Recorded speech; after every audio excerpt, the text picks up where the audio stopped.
Really liked the way our group competed for most of that game. I thought, I thought we, against one of the best teams in the league, we really played well. And then, for some reason, we kind of fell apart at the end there. So we know we have to make play when we're playing the elite teams, any team. We have to take games, and we talk about it, and we have to step up and make plays. And I thought we did that for most of the night tonight, and then we did not to finish that. But we struggled. We talked about our individual defense pregame and how important it was going to be tonight. And I thought the one thing defensively we did a poor job of was Bledsoe and Brogdon. We couldn't keep them in front of us, but. Besides that, I thought our guys really got after it. That's a tough team to defend, and we were rotating, talking, gang rebounding for the most part, and unfortunately came up short.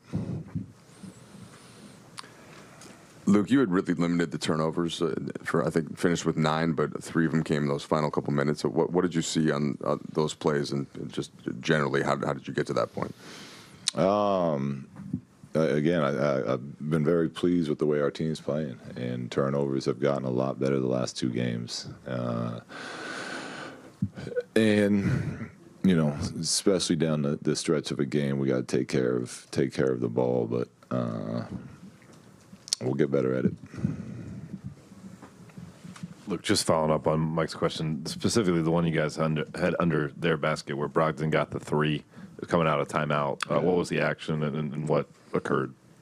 I'll take that responsibility. But we had drawn up. We called a timeout to get a play. I wanted to get something with LeBron coming downhill. I took for granted we'd get the ball inbounds. So, that's on me. But again, we have an extra timeout. We got to take it. We can't afford to turn that ball over right there. But they came up in the press, and we didn't get open. And at that point, we probably should have just called that last time out. I know guys always want to save them, but it was a costly play in the game. Luke, what factors were you considering when kind of selecting your closing group tonight with KCP and Rondo with the other starters? Well, I guess Rondo's a starter. Yeah, Rondo started. KCP, I thought he had a really nice energy about him. He hit a couple jump shots. He's been one of our better perimeter defenders since we've had him. And like I said, we were struggling to keep Brogdon and Bledsoe in front of us. So, he's done a good job of guarding quick guards like that his whole career. And he seemed to have a really nice energy to start that fourth. So, he had kind of earned those minutes to help our team finish out the game. Luke, no, over here, knowing what the Western Conference standings are and how many games are left, is there a sense that the clock is ticking for you guys, and does that even get addressed inside that room? We're aware of it. We don't try to harp on it too much. I say all the time, the way that we're going to be at our best is if we stay present and stay what our mindset on what we're doing, practice games day by day, and that's how we'll get to where we want to get to. But the group is very aware of where we're at and what needs to happen.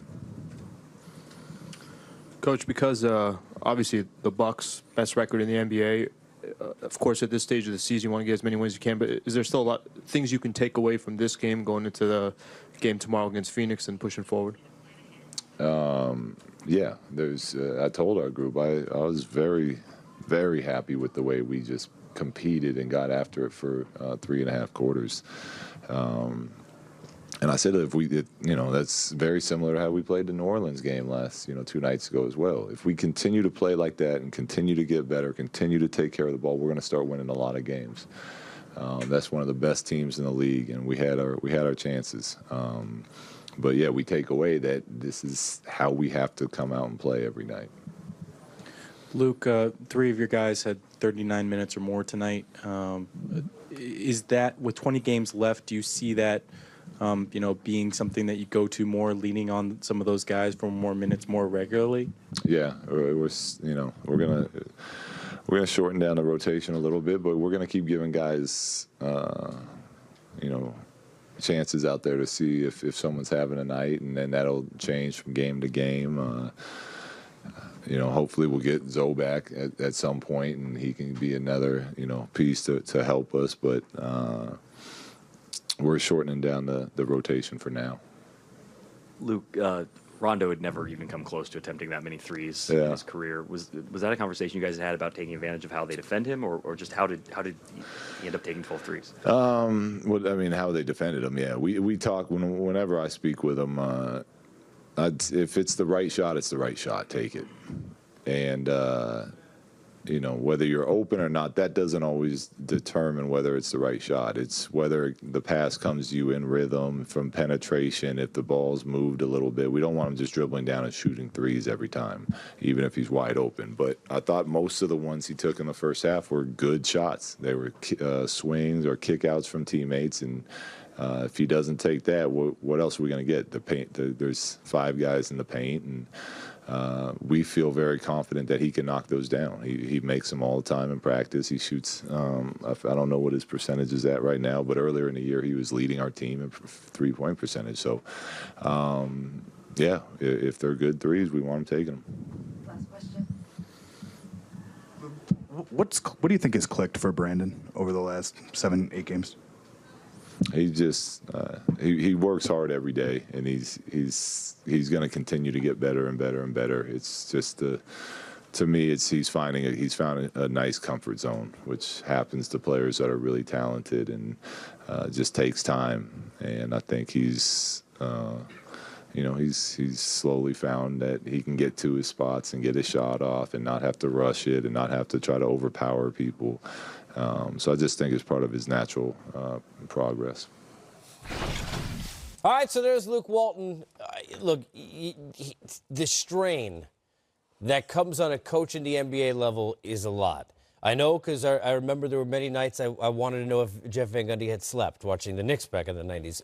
Every coach like that, but he looks like he's beaten down a little bit, having to deal with everything that's gone on around him with this team, with the Lakers, huh? Yeah, he just looked like he got finished with a presidential term. Yeah. It looked heavy, man. Like remember how tan he was when he was assistant coach with the Warriors? Right? Happy. Just he had like the young Kennedy look. Had a good color to his face. Man. Oh. He's aged. I don't know why. That Oval Here's Office. LeBron after the game. Stress. What's going through your mind on that 15-2 run that Milwaukee ended the game with? We had our chances. We broke down individually down the stretch defensively. Too many breakdowns, one-on-one breakdowns, and Bled, he brought them home. How would you describe the pressure that he and Brogdon put on your defense? When they do a threat, their ability to shoot the ball and drive at a high level, at a high clip, is part of the reason why they're so good. Everybody, tends to talk about Giannis so much, but it's the supporting cast that he has. Those guys go out and do their job every single night. Obviously, Bled is. He's Bled. Obviously, you see him sign an extension today for the obvious reasons. And Middleton being an all-star and Brogdon being a former Rookie of the Year, they've surrounded their team. Surrounded Giannis with a great cast. Was there a difference in how they were playing towards the end of the game? Say it again? Was there a difference in how Milwaukee was playing toward the end of the game? That sort of forced you guys into? No, we turned the ball over a couple times, but we had some breakdowns in individual defense. We come out of timeout, we up 2, or BI goes to the free throw line, makes his 2 free throws, then we have a breakdown defensively, give up an and 1 to BI. To Bled. We're still in the game. We up 2. We turn the ball over, but we're still up 2, and allow Bled to get another and 1. He had 2 and 1s and a 3-pointer. In the fourth quarter, but the 2 and 1s came off just breakdowns defensively. Are there things that you take from this game that you feel like can propel you guys forward as you make this final run, or is it just strictly a results equation? No, listen, it's win or lose. That's it.